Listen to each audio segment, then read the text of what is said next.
Hello everyone, আজকে থেকে আমার আবার শুরু হয়ে গেল পরীক্ষা। সেমিস্টার 5-এর পরীক্ষা। সকালে উঠে এখানে পড়তে বসে গেছি। আর আজকে হচ্ছে সিসি 11 পরীক্ষা ছিল।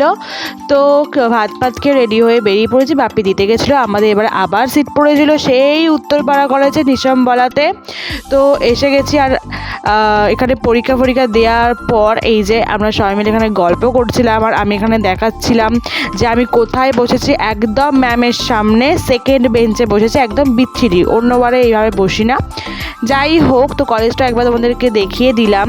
তো তারপরে আমরা 7 জন মিলে একটা টোটোতে উঠে যাচ্ছিলাম স্টেশনে থেকে এখানে ট্রেন ধরে আসছিলাম বাড়ি। আর এইগুলোই থেকে যাবে একসাথে সবাই মিলে বন্ধুরা মিলে বাড়ি আসি। খুব মজা করতে করতে আসছিলাম। তো তারপরে আমাদের শ্যামপুরে হচ্ছিলো বইমেলা। তো একটুখানি বইমেলাতেও ঘুরে এলাম আমি, সপ্তপর্ণী, অঙ্কিতার পুজো মিলে। তো ব্যাস আজকের জন্য এটুকুই।